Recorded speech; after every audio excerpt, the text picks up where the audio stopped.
The riverbanks of Argentina's Neuquén province were quiet that Sunday morning.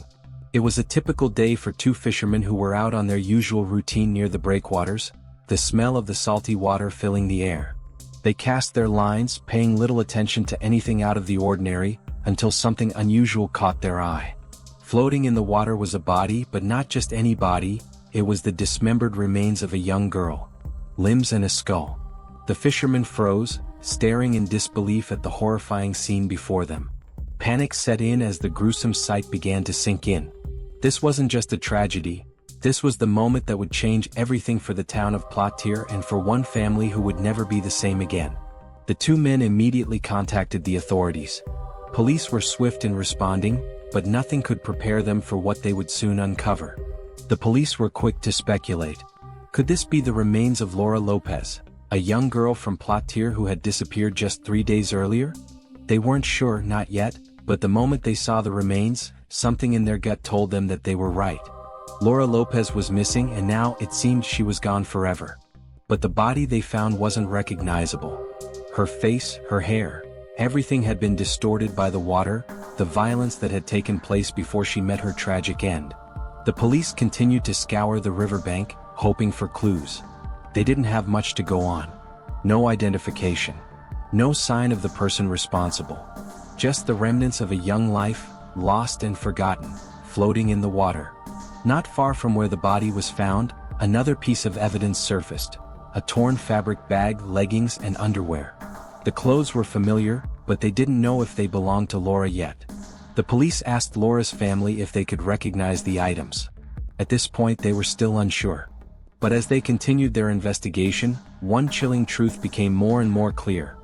Laura's death wasn't just a tragedy, it was a brutal, violent act.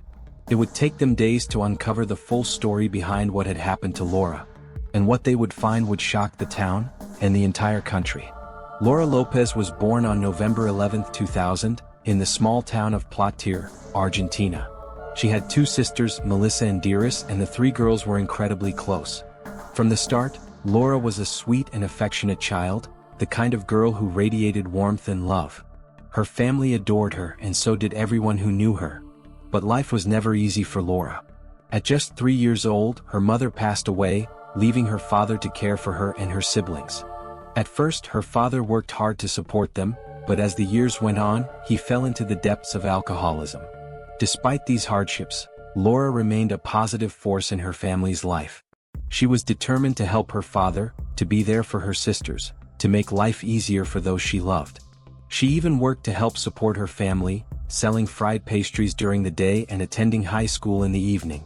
By all accounts, Laura was a hardworking, determined young woman, well on her way to finishing school and building a better future for herself and her family.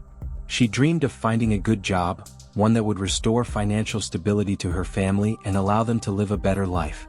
But as it often happens, life had other plans. On September 12, 2019, everything changed. Laura spent the entire day with her sister, Diris, drinking their traditional mate tea and chatting while Diris tidied up the house. It was a peaceful, happy day, the kind that all too often is taken for granted.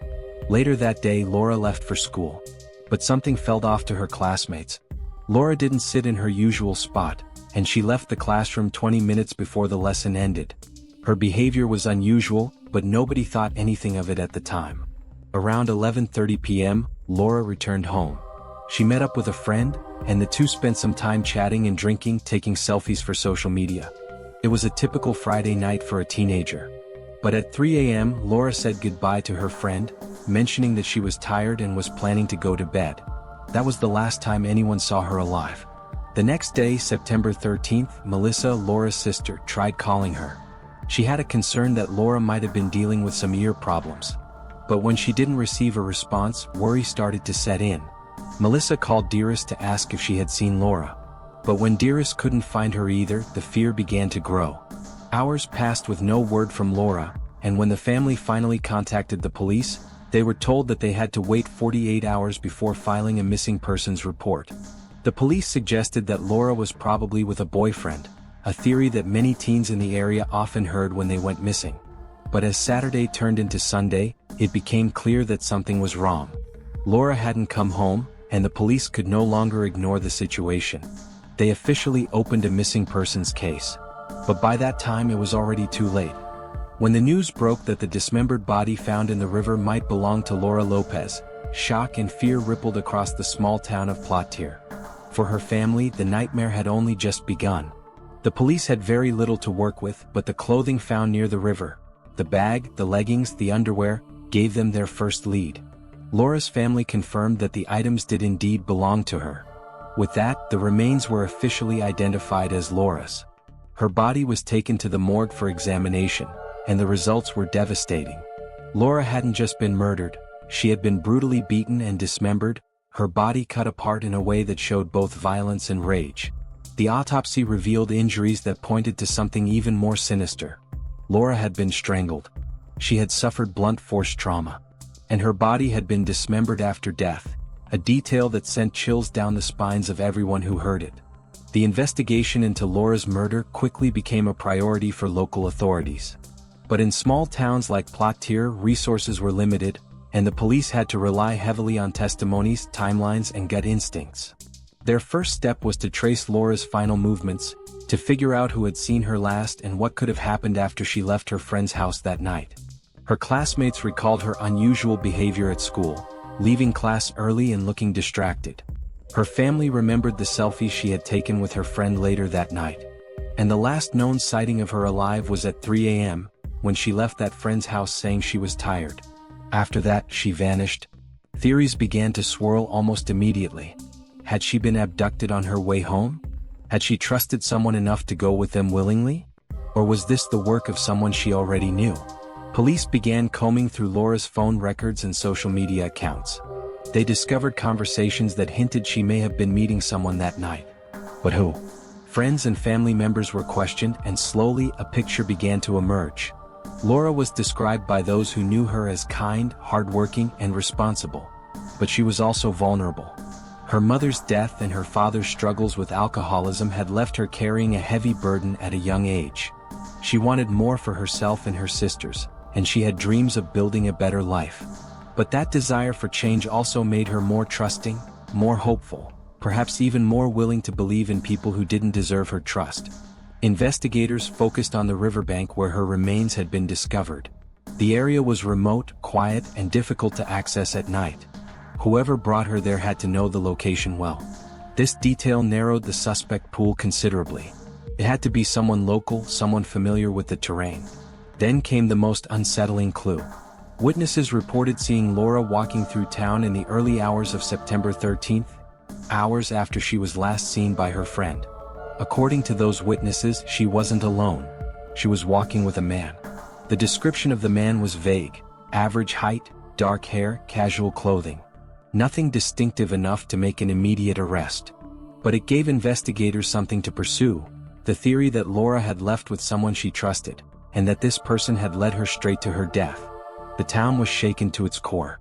Parents began warning their daughters not to go out at night. Strangers eyed each other with suspicion. And behind closed doors, Laura's family struggled with the unbearable reality that their daughter's killer was still out there, hiding in plain sight. The investigation was only just beginning, but one thing was already clear: whoever killed Laura had gone to great lengths to cover their tracks. And the police were about to discover that this wasn't a random act of violence. It was something far darker, something that had been planned.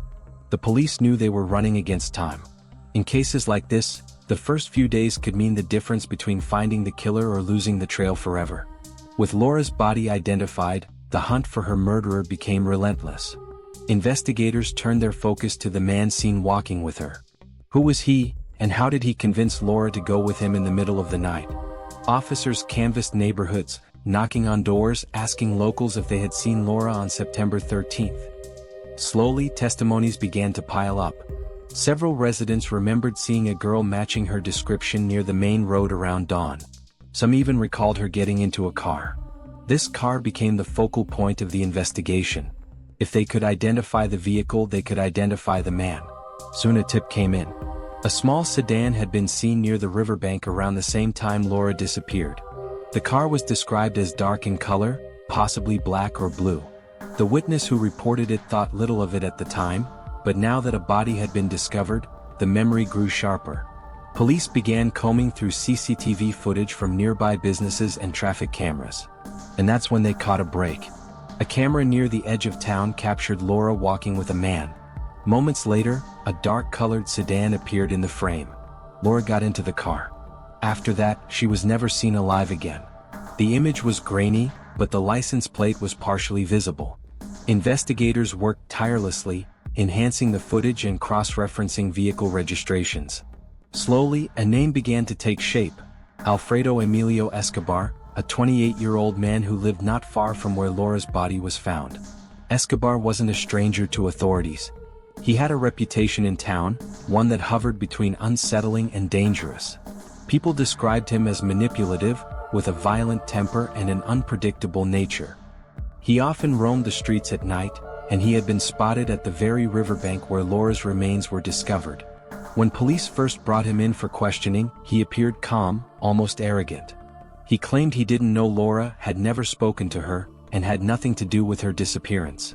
But investigators weren't convinced. His demeanor was too relaxed, his words too polished. And then came the most damning evidence.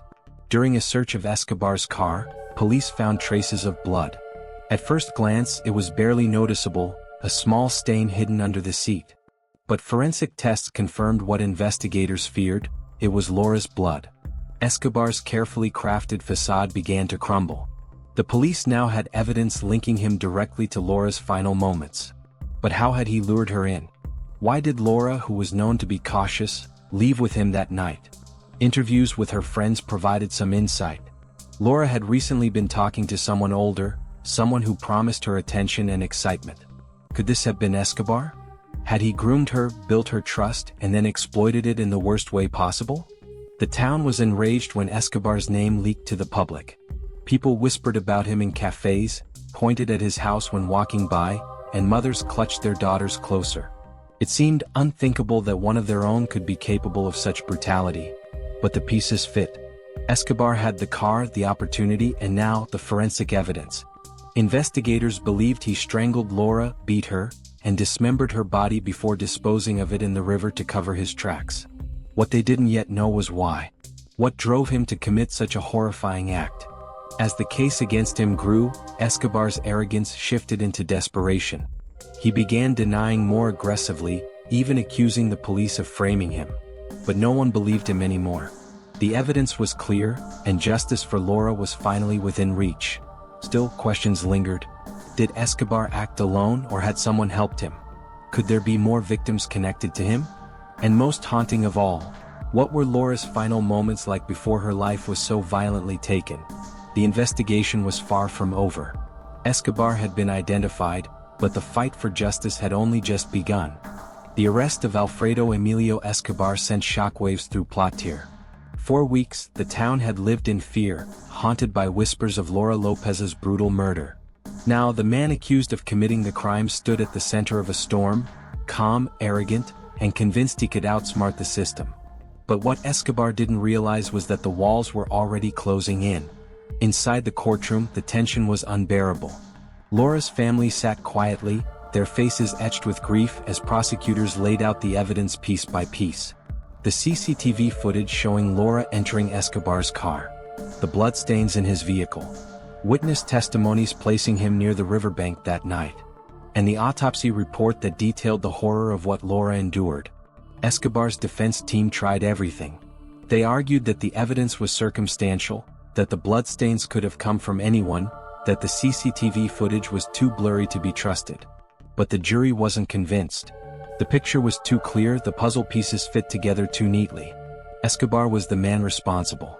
As the trial progressed, Escobar's mask began to slip. His arrogance gave way to flashes of anger. He shouted at the prosecution, sneered at witnesses, and even turned to glare at Laura's family. His behavior only reinforced the chilling portrait the prosecutors were painting. A manipulative predator who had lured Laura into his car, murdered her, and then tried to erase her from existence by cutting her body into pieces. The verdict came swiftly. Alfredo Emilio Escobar was found guilty of the kidnapping and murder of Laura López. The judge sentenced him to life in prison without the possibility of parole. For Laura's family, the words brought a measure of relief, though no punishment could ever bring her back. But even in victory, the wounds remained deep. Laura had been just 18 years old.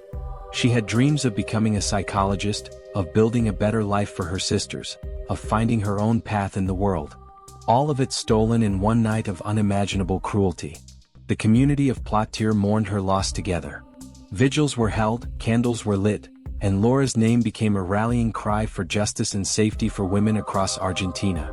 Her case was not an isolated tragedy, it was part of a disturbing pattern of femicides plaguing the country. In Laura's death, many saw the reflection of countless other young women silenced too soon. Her family vowed never to let her memory fade. They spoke of her kindness, her laughter, the way she always looked after her sisters, and the light she brought into their lives. For them, Laura would forever be more than a victim. She would be remembered as a daughter, a sister, a friend, and a young woman whose life mattered. And though Escobar would spend the rest of his days behind bars, the story of Laura López would live on as both a tragedy and a warning. A reminder of the darkness that sometimes hides in plain sight, and the strength of a community determined to shine light into it. Justice had been served, but for those who loved Laura, the pain would never truly fade.